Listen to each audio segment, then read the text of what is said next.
தமிழர் வீரம், தமிழர் கலாச்சாரம், தமிழர் பண்பாடு,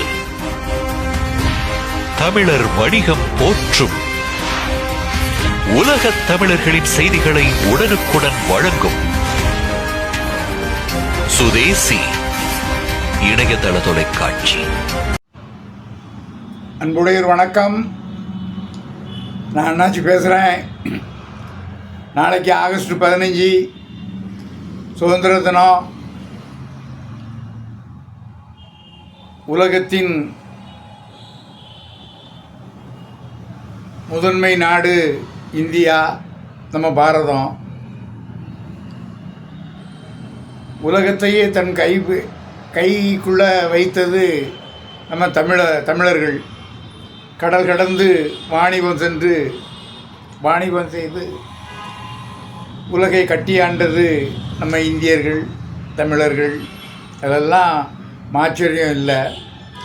காலப்போக்கில் கலாச்சாரங்களை மறந்து, நமது நிலையை மறந்து, நமது யதார்த்தத்தை மறந்து, அந்நிய மோகம் கொண்ட காரணத்தினால வெள்ளையனுக்கு அடிமையானோம்.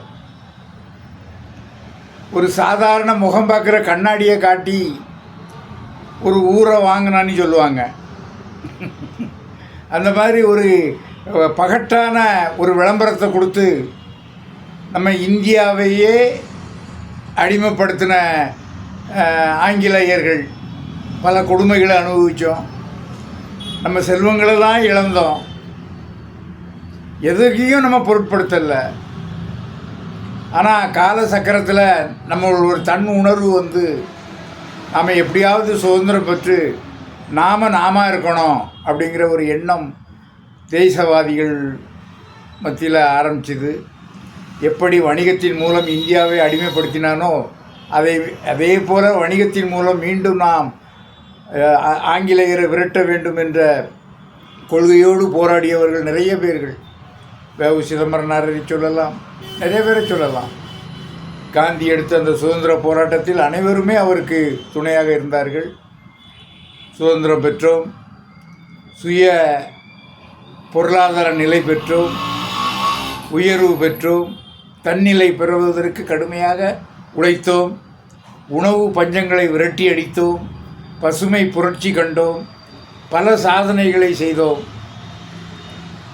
ஆனாலும் இந்தியா ஒரு சேமிப்பு நாடாகத்தான் இருந்தது. வீண் செலவுகளை நாம் அனுமதிக்கவில்லை.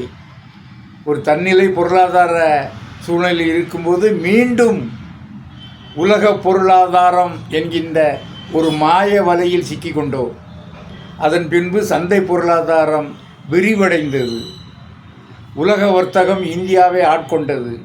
நமது சிந்தனை, செயல் எல்லாம் அந்நிய மோகம், விளம்பர போகத்திற்கு அடிமைப்பட்டோம்.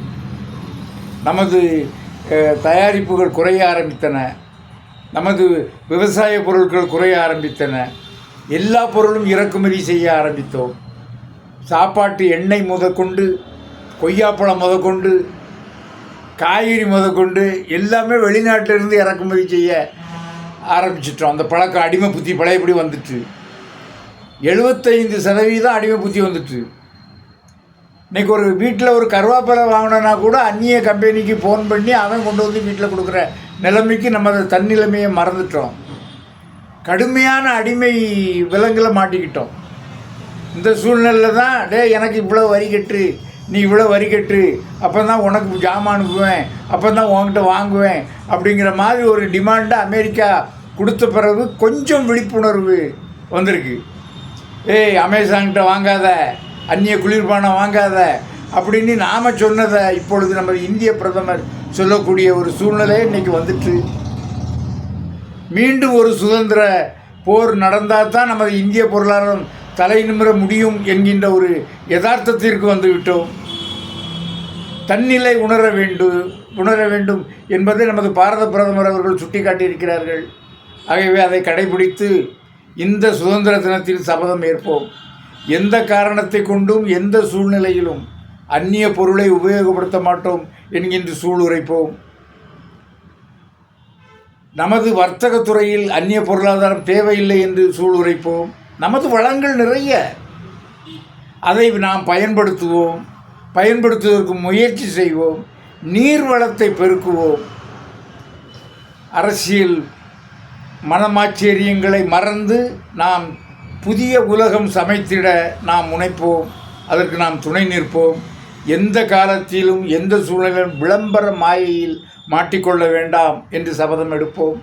எந்த சூழ்நிலையிலும் எந்த காலகட்டத்திலும் யாரிட்டும் யாசகத்திற்காக கை நீட்ட மாட்டோம் என்று சபதம் ஏற்போம். இந்தியனாக இருப்போம், தன்மான உணர்வு உள்ளவராக இருப்போம். இந்த சுதந்திர நாள் ஒரு விடியலாக அமையட்டும். புதிய சுதந்திரம் படைப்போம். வாருங்கள், அணிதிரள்வோம் சுதேசியை நோக்கி. அண்ணாச்சி முத்துக்குமார் என்றும் உங்களுக்காக.